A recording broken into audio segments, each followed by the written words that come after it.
Si alguien me hubiera dicho que una de las escenas más dolorosas de mi vida iba a ser ver a mi papá, vivo, sentado frente a un juez, diciendo que todo lo que yo contaba eran exageraciones, yo habría pensado que estaban hablando de otra familia. Siempre pensé que los pleitos por herencias eran cosa de ricos, de películas, de gente con millones y mansiones. En mi caso no había nada de eso, solo un departamento de interés medio, un pequeño taller de carpintería y los ahorros de toda una vida de trabajo. Y aún así, casi terminamos con nada. Todo porque decidí no meterme cuando mi papá se enamoró a los 63 años de una mujer que desde el principio me dio mala espina. Y porque acepté la idea de que, si cuestionas a un padre enamorado, eres egoísta, mal hijo, envidioso. Voy a contar todo en primera persona porque, si lo miro desde afuera, lo único que veo es una cadena de veces en las que me quedé callado cuando tenía que haber dicho no. Me llamo Julián, tengo 38 años y hasta los 33, mi vida familiar fue bastante predecible. Mis papás estuvieron juntos casi 40 años, no eran la pareja perfecta, pero ahí seguían, peleas de cocina, reconciliaciones de sala, esa rutina que se vuelve paisaje. Mi mamá era secretaria en una escuela, mi papá carpintero con taller propio en la planta baja del edificio donde vivíamos. Nos criaron a mi hermana menor Daniela y a mí con la idea de que no había nada más importante que la familia y la honestidad. Lo clásico. Uno puede perder trabajo, amigos, dinero, pero nunca la palabra. Mi papá le repetía eso mientras lijaba tablas, llenando el aire de polvo y promesas. Crecimos en un departamento chico de 2 habitaciones. Daniela y yo compartimos cuarto hasta que yo me fui a estudiar a otra ciudad. Siempre fuimos muy unidos. Ella era más explosiva, más de decir lo que pensaba, yo más de guardarme las cosas. Terminé la universidad, encontré un trabajo estable como analista en una empresa de logística y poco a poco fui haciendo mi vida. No me fui tan lejos, apenas a 40 minutos en metro. Así que seguía yendo a ver a mis padres casi cada fin de semana. Mi mamá siempre tenía comida, mi papá siempre tenía historias del taller, un cliente impaciente, una mesa mal cortada, un pedido grande que venía en camino. Todo normal. La estabilidad se rompió cuando mi mamá se enfermó. Fue rápido. Primero un cansancio raro, luego estudios, luego un diagnóstico que sonó a sentencia. Cáncer de páncreas. No voy a extenderme en eso, porque todavía me cuesta. Pero en menos de un año la teníamos internada, bajando de peso, apagándose. Durante ese tiempo, la casa se transformó en un lugar silencioso. Mi papá iba del taller al hospital, del hospital al taller, como un autómata. Daniela, que vivía aún con ellos, cargaba con todo. Citas, medicamentos, trámites. Yo me dividía entre el trabajo y acompañarlos, pero siempre sentí que hacía menos de lo que debía. Cuando mi mamá murió, a los 61 años, el departamento se volvió un espacio extraño donde faltaba el sonido de su voz para rellenar los huecos. El duelo nos revolcó a los tres de formas distintas. Daniela se volvió más hermética, dejó de salir con amigos, dejó de hablar mucho. Mi papá, en cambio, hizo lo que hacen muchos hombres de su generación: no llorar en público, no hablar demasiado, seguir trabajando como si nada. Pero yo veía cómo se le caían los hombros cuando creía estar solo. El taller se volvió su refugio. Pasaba horas de más ahí, incluso cuando no había tantos pedidos. Me decía, si me quedo arriba, me ahogo. Yo lo entendí. No me preocupé demasiado al principio. Pensé que el tiempo, la rutina y nuestra compañía bastarían para que encontrara una nueva forma de estar solo. No me imaginé que en ese hueco iba a entrar alguien más con la delicadeza de un ladrón silencioso. A los 6 meses del funeral, mi papá empezó a mencionar a una clienta nueva. Al principio era solo eso. Vino una señora a encargar un mueble, esa clienta me recomendó con su hermana. Yo lo escuchaba sin darle mayor importancia, hasta que un día, estando en la cocina, lo vi hablando por teléfono y su tono no era el de quien habla con un cliente. Estaba nervioso, riendo bajito, diciendo cosas como, no te preocupes, yo paso por ti. Y, sí, sí, te llevo pan. Cuando colgó y me vio en la puerta, se puso rojo, como un adolescente. Hice un chiste. ¿Qué, papá? ¿Andas de noviecillo? Él se rió fingiendo molestia, pero le brillaron los ojos de una forma que no le había visto desde antes de la enfermedad de mi mamá.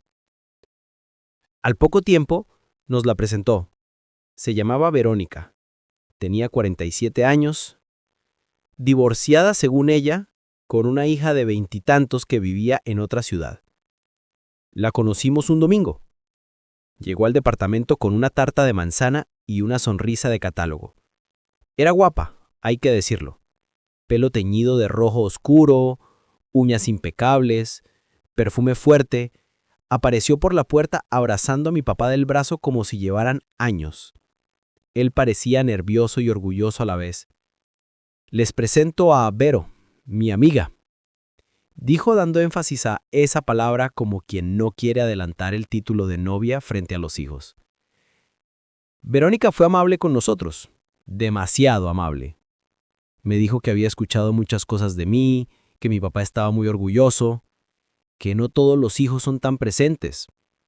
A Daniela le dijo que era muy bonita, que parecía hermana menor mía, que ella también había perdido a su mamá joven y que entendía nuestro dolor. Nos miraba directo a los ojos, tomaba a mi papá de la mano cada tanto, reía con todos los chistes. En resumen, lo hacía todo bien. Tal vez demasiado bien. Algo en mí se tensó, pero me dije a mí mismo que era prejuicio, que seguro no me gustaba verla ocupando un lugar donde yo aún veía a mi mamá. Con el tiempo, Verónica dejó de ser una clienta y se volvió parte del paisaje. Al principio venía solo los domingos, luego también los jueves a cenar, luego los sábados se quedaba hasta tarde viendo películas con mi papá.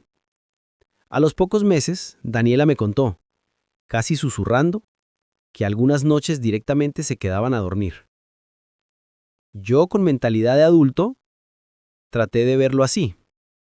Mi papá estaba solo, era viudo, tenía derecho a rehacer su vida. Incluso bromeé con él una vez diciéndole que no se pasara de romántico. Él se puso serio y me dijo, estoy viejo, Julián, pero no muerto. Y quiero tener a alguien. Tú tienes tu vida, Dani algún día se irá también. Yo no quiero morirme solo en este departamento. Me desarmó. Me sentí egoísta por cualquier reserva que tuviera. La relación se hizo oficial. Somos pareja. Doña Verónica empezó a acompañar a mi papá a todas partes. Doctores, bancos, reuniones familiares. De pronto, ella estaba en la mesa de Navidad, en el cumpleaños de Daniela, en la foto grupal. Al principio, el resto de la familia la vio con curiosidad, luego con la misma mezcla de recelo y aceptación que uno tiene frente a cualquier nueva pareja de alguien tan cercano. Mis tíos decían que qué bueno que mi papá no se quedaba solo. Mi abuela, madre de él, no estaba tan contenta, pero se lo guardaba. Yo escuchaba opiniones de todos, menos una, la mía, porque yo mismo decidí no hacerme mucho caso.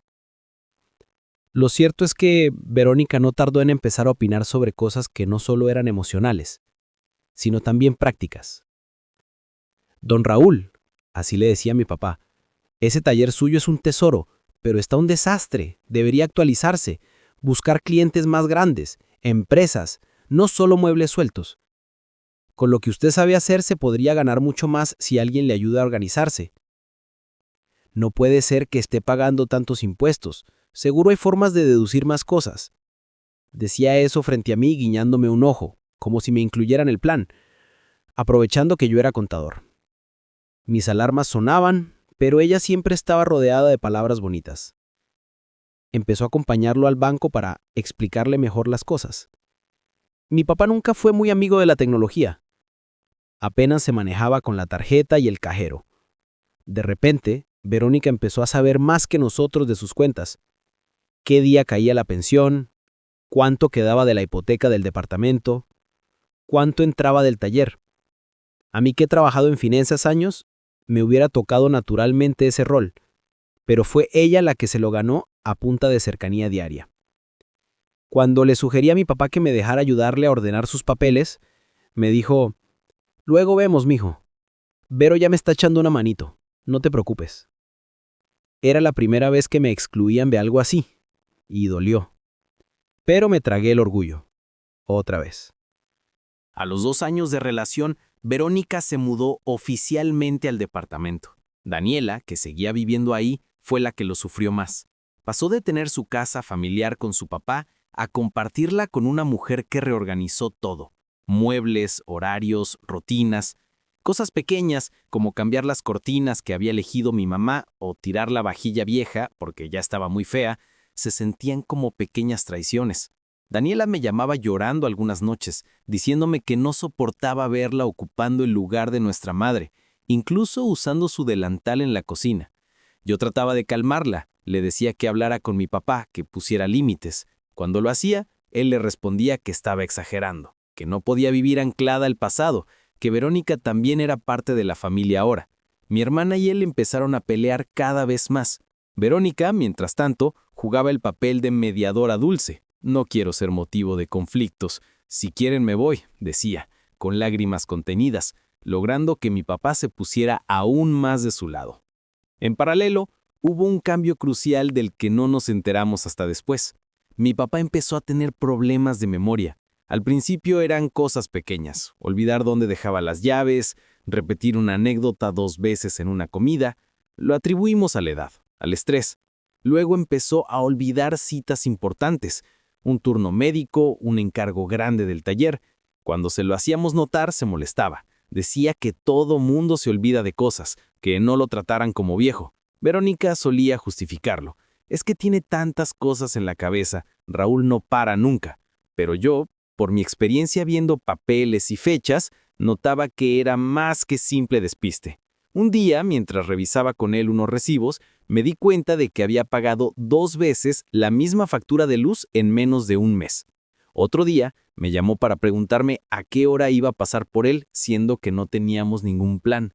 Empecé a insistir en que viera un neurólogo, no solo al médico general. Verónica, curiosamente, se mostró reticente. Decía que no había que etiquetarlo, que luego los doctores veían enfermedad en todo. Pero mi insistencia y la de Daniela acabaron por imponerse. Hicimos una cita. El neurólogo fue claro después de varias pruebas. Deterioro cognitivo leve, posiblemente el inicio de una demencia tipo Alzheimer. No era una sentencia inmediata, pero sí una advertencia de que con el tiempo, su capacidad para manejar asuntos complejos como finanzas, contratos, decisiones legales, iba a reducirse. Cuando salimos del consultorio, mi papá estaba más enojado que asustado. Dijo que no quería que lo trataran como incapacitado, que todavía podía firmar sus cosas, llevar su taller, manejar. Verónica se mostró dramáticamente comprensiva. «Yo te voy a cuidar, mi amor, pase lo que pase». Nosotros, los hijos, nos miramos sabiendo que esa frase, dichas en otras circunstancias, sería buena, pero en ese contexto sonaba declaración de poder. Fue a partir de ese diagnóstico cuando todo lo demás empezó realmente a torcerse. Por recomendación del neurólogo nos sugirió hacer algunos arreglos legales preventivos, poderes notariales, testamento, dejar claro quién podía tomar decisiones si su deterioro avanzaba. Yo, como hijo mayor y como contador, pensé que era natural que yo estuviera involucrado en eso. Así se lo planteé a mi papá. Él dijo que sí, que algún día veríamos lo del testamento, que por ahora no quería pensar en morirse. Verónica, sin embargo, fue más práctica. Unas semanas después le dijo que ya había hablado con un licenciado muy bueno, que podía ayudar con todo eso, que lo importante era no dejar cabos sueltos, que lo había conseguido a buen precio, que ella misma podía acompañarlo a la notaría cuando quisiera. Yo le pregunté quién era ese abogado, qué experiencia tenía. Ella respondió con evasivas, cambiando de tema. Una pequeña alarma más que ignoré. Por esos días empecé a notar otra cosa. Cada vez que hablábamos de dinero delante de mi papá, Verónica intervenía. Si yo decía, «Papá, hay que renovar el seguro del taller», ella respondía, «Ya lo vimos, luego te enseño». Si Daniela mencionaba la hipoteca del departamento, ella decía, ya estamos viendo cómo refinanciarla. Se apropiaba del plural estamos, como si al decirlo pudiera borrar que los verdaderos estamos, ahí siempre habíamos sido nosotros. Aún así, yo seguía pensando que lo mejor era no romper la armonía, que si mi papá estaba contento y se sentía cuidado, cuestionarla era acto de egoísmo. No quería ser el hijo desconfiado que sospecha de la mujer que acompaña a su padre enfermo. Hasta que un día, por accidente, me topé con un sobre abierto en la mesa del comedor del departamento. Venía del banco. Por reflejo profesional, mis ojos se fueron a las cifras. Era un estado de cuenta de una inversión que yo ni siquiera sabía que mi papá tenía. Lo más llamativo no era el saldo, sino los movimientos recientes. Transferencias importantes a una cuenta conjunta a nombre de Raúl Sosa y Verónica Muñoz, es decir, mi papá y Verónica, no a una cuenta solo de él. Debajo había un papel doblado, una solicitud de modificación de beneficiarios donde se veía que en caso de fallecimiento, el total de esa inversión iría a Verónica, no a Daniela ni a mí. Mi corazón dio un salto. No debería haberlo leído, pero ya lo había visto. Sentí una mezcla de traición y estupidez. ¿Cuándo había firmado eso? ¿Quién se lo había propuesto? Y sobre todo, ¿por qué nadie nos había dicho nada? Cuando mi papá y Verónica llegaron ese día, yo los estaba esperando. No soy de confrontar, pero ese día no pude evitarlo. Puse el estado de cuenta en la mesa y dije, intentando sonar calmado, ¿me explican qué es esto? Mi papá se quedó mirando el papel, frunciendo el ceño, como si fuera la primera vez que lo veía. Verónica se adelantó, lo tomó con rapidez y dijo que eran solo movimientos para organizar mejor las cosas, que yo estaba exagerando, que no tenía por qué revisar papeles que no eran míos. Le respondí que no habría tenido que revisar nada si no los dejaran tirados y sobre todo si no nos hubieran avisado que se estaba cambiando la estructura de quién heredaría qué. Mi papá, confundido, intervino. El licenciado nos dijo que era mejor así, mijo, que tú y Dani ya están grandes, tienen su vida y que Vero, pues ella es la que está aquí conmigo, la que me cuida. No quiero dejarla desamparada. Sentí rabia, pero también culpa. Era cierto que Daniela y yo teníamos trabajo, cierto grado de independencia, pero de allá sacar a los hijos de la ecuación de su propio padre, había un trecho enorme. Verónica aprovechó ese momento para poner su discurso. Yo no quiero quitarles nada, Julián. Tú lo sabes. Solo quiero que si algún día a tu papá le pasa algo, yo no me quede en la calle. Ustedes siempre se van a tener el uno al otro y su trabajo. Yo solo lo tengo a él. Sonaba razonable en la superficie, pero yo ya no podía ignorar las señales. Le pregunté a mi papá si recordaba exactamente qué había firmado en la notaría. Se quedó callado unos segundos demasiado largos. Dijo que era algo de un poder para que Vero pudiera hacer trámites por él si se le olvidaban las cosas, y algo del testamento, pero que el licenciado había dicho que era lo que convenía. No recordaba detalles, plazos, condiciones. Mi padre, el mismo que de joven era obsesivo con saber qué firmaba, ahora se conformaba con el licenciado dijo, y ese licenciado lo había traído Verónica. Decidí no seguir discutiendo en ese momento. Llamé a Daniela, le conté todo. Se puso histérica, lloró, amenazó con sacar a Verónica a gritos del departamento. La contuve como pude y le propuse algo distinto, conseguir nosotros mismos copia de esos documentos. Saber antes que nada dónde estábamos parados. Usé un contacto mío para pedir copia del testamento y del poder notarial que se había firmado hace apenas unos meses. No fue fácil, pero finalmente tuvimos acceso. Lo que leímos nos dejó helados. En el testamento nuevo, que reemplazaba uno anterior donde mi mamá y mi papá nos dejaban todo a Daniela y a mí por partes iguales, mi papá disponía ahora que el departamento donde habían vivido toda la vida quedaba en usufructo vitalicio para Verónica, con facultad de venderlo si lo consideraba necesario para su manutención. El pequeño taller, con todas sus herramientas, pasaba íntegramente a su nombre.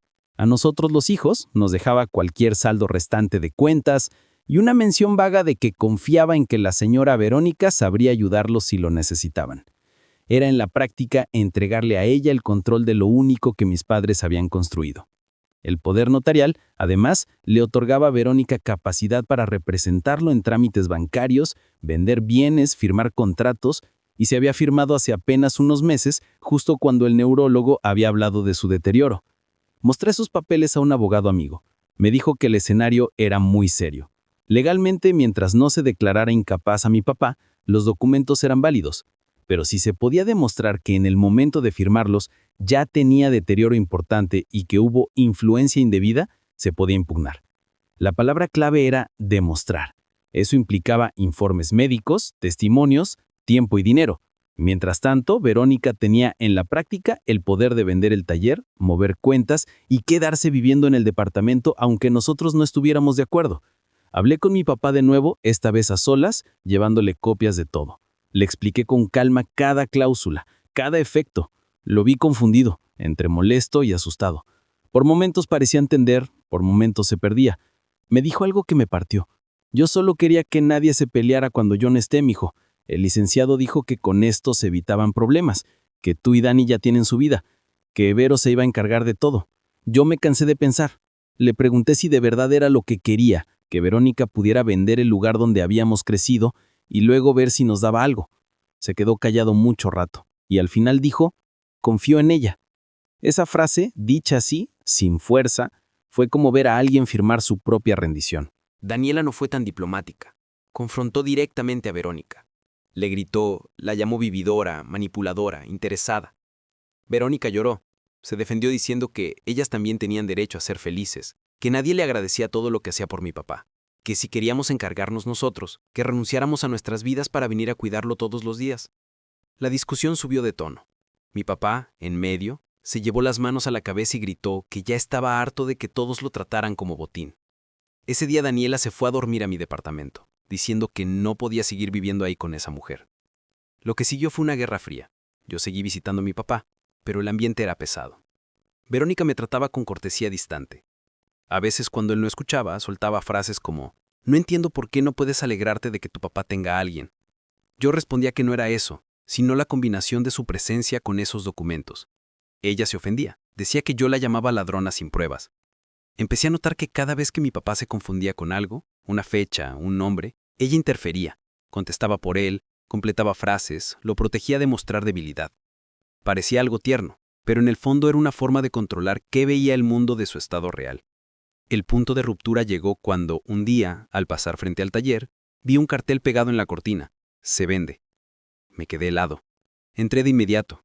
Había un hombre hablando con Verónica, revisando herramientas.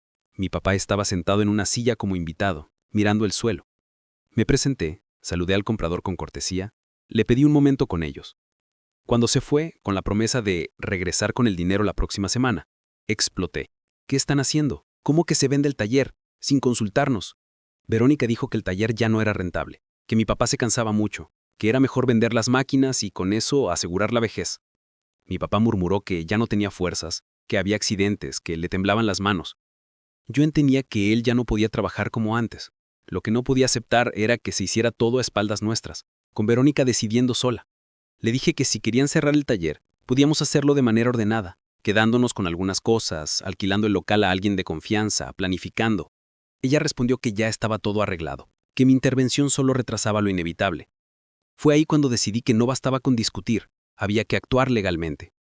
Con el apoyo de mi abogado, iniciamos un proceso para pedir la interdicción de mi padre. En términos simples, que un juez determinara que no estaba en condición de firmar actos de alta importancia sin apoyo. Eso sonaba feo, casi como declarar a tu propio padre incapaz, pero era la única forma de frenar ventas y movimientos mientras se aclaraba todo. Fue una decisión durísima. Me debatí mucho. ¿Era eso cuidar o traicionarlo? ¿Era proteger su patrimonio o robarle su autonomía? Al final recordé algo que él mismo me había dicho de niño, cuando quiso que lo ayudara a revisar una factura. Uno no deja que nadie se aproveche de que está cansado. Eso me sostuvo. El proceso fue traumático. Se pidieron informes médicos. El neurólogo confirmó el diagnóstico de deterioro cognitivo, indicando que en el último año había empeorado. Dificultades para recordar fechas importantes, desorientación temporal, problemas para comprender explicaciones largas. Verónica llevó a otro médico que decía que sí, que había olvidos, pero que seguía siendo capaz de tomar decisiones. Hubo peritajes, tests, entrevistas. Mi papá en medio estaba confundido y molesto. Sentía que lo estaban examinando como si fuera un niño. A veces me decía que entendía que lo hacía por su bien. Otras veces, influenciado por Verónica, me reclamaba, ¿quieres dejarme como loco ante el juez? En una de las audiencias, el juez le preguntó directamente si entendía que, con el poder que había otorgado, Verónica podía vender el departamento. Mi papá titubeó. Miró a Verónica, luego a mí. Dijo, ella no haría eso. El juez insistió. No le pregunto por lo que haría, sino por lo que podría hacer legalmente. Mi papá se quedó callado. Ese silencio fue paradójicamente una prueba de que, No alcanzaba a comprender las implicaciones. El juez decretó una interdicción parcial. Reconoció que mi papá necesitaba apoyo para actos complejos y suspendió temporalmente los poderes amplios que había otorgado. Ordenó que cualquier venta de bienes inmuebles quedara congelada hasta que se revisara el testamento y se determinara si hubo influencia indebida.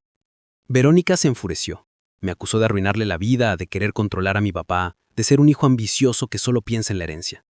Dijo que yo estaba usándolo como excusa médica para sacarla de la ecuación. En casa de mi abuela, algunos familiares se dividieron. Unos apoyaban que protegiéramos el patrimonio, otros decían que era vergonzoso llevar al padre a juicio. Daniela y yo nos quedamos con la parte incómoda, ser los hijos que parecían atacar al padre, cuando en realidad intentábamos defenderlo de decisiones tomadas cuando ya no era el mismo de antes. Después de mucho papeleo, conversaciones y desgaste emocional, logramos algo intermedio pero importante. Se anuló el poder notarial amplio a favor de Verónica y se revisó el testamento. No se anuló por completo, la ley es caprichosa, pero se modificó en el sentido de que el taller y el departamento quedaban protegidos como bienes que no podían ser vendidos sin el consentimiento conjunto de un tutor legal y de un comité familiar. Eso en la práctica significaba que Verónica ya no podía, por sí sola, deshacerse de todo. A ella se le reconoció el derecho a seguir viviendo con su padre, mientras él la quisiera y mientras su relación se mantuviera. No se le echó a la calle, no era una villana de telenovela que terminara de pronto en la miseria, pero se le retiró la posibilidad de manejar todo como si no existiéramos. La relación entre ella y nosotros quedó destrozada. Mi papá, atrapado entre el amor y la dependencia, siguió con ella. Para él probablemente era más fácil creer que nosotros habíamos exagerado, que aceptar que la mujer de la que se enamoró había intentado mover piezas a su favor. Nuestra relación con él, sin embargo, cambió para siempre. Ya no había conversaciones ligeras, siempre sobrevolaba el tema de la confianza rota. Aún así, seguimos estando presentes, en citas médicas, en la administración del taller, que terminó cerrando de manera ordenada, en la gestión de la economía doméstica. Hoy, 5 años después de que todo esto empezó, mi papá ya no reconoce todos los nombres. A veces confunde a Daniela con mi mamá. Algunas tardes me mira y me pregunta si ya hice la tarea, como cuando tenía 12 años. Hay días en que está lúcido, recuerda chistes viejos, se ríe como antes, otros en que se pierde en el pasillo. Verónica sigue ahí, cuidándolo en lo cotidiano. Le da de comer, le cambia la ropa, le pone la televisión. No voy a negar que también se ha echado encima parte de la carga pesada, pero ahora esa ayuda existe en un marco donde ella no puede decidir sola sobre su patrimonio, y eso marca una diferencia brutal. Ya no hay correos escondidos con agentes inmobiliarios, ni cambios de beneficiarios sin que lo sepamos. Yo vivo con una mezcla rara de sentimientos. Por un lado, culpa. Llevar a tu propio padre ante un juez es una de esas cosas que nunca imaginé hacer. Por otro, alivio. Saber que cuando él ya no esté, el lugar donde crecimos no va a desaparecer por una venta rápida hecha para asegurar la vejez de alguien. El taller ya no existe como negocio, pero muchas de sus herramientas están guardadas en un pequeño cuarto del edificio. Las conservamos más por simbolismo que por otra cosa. A veces cuando puedo, bajo y elijo un pedazo de madera solo para oler ese polvo que me lleva directo a mi infancia. Daniela ha vuelto a vivir en el departamento, en parte para ayudar en los cuidados, en parte porque siente que es su manera de estar cerca de mi mamá, aunque ella ya no esté. Verónica y ella mantienen una paz fría. Se coordinan turnos, comparten responsabilidad, pero ya no hay confidencias ni familia feliz. Yo voy cada semana, reviso cuentas, llevo a mi papá a sus controles. Hemos aprendido a convivir con la contradicción de que la persona que casi se quedaba con todo es también hoy la que le da de cenar todas las noches. La vida rara vez es blanco o negro. De todo esto me quedó la enseñanza de que el amor no anula la necesidad de límites, y que proteger a un padre no siempre se ve como en los comerciales donde los hijos son dulces y agradecidos. De todo esto me quedó claro que decir, no me quiero meter en los asuntos de mi papá, puede ser una forma cómoda de no cargar con la incomodidad de poner la cara cuando toca defender lo que él mismo construyó. Y sobre todo, de todo esto me quedó la certeza de que la lealtad hacia tus padres no consiste en aplaudir cada decisión que tomen por miedo a parecer egoísta, sino en estar dispuesto a ser el hijo incómodo que levanta la mano, que pide ver el papel antes de la firma, que soporta que lo llamen ambicioso y exagerado, con tal de que cuando esa persona ya no pueda defenderse con su mente clara, no se encuentre con que los que decían cuidarla eran en realidad los primeros en beneficiarse de su confusión.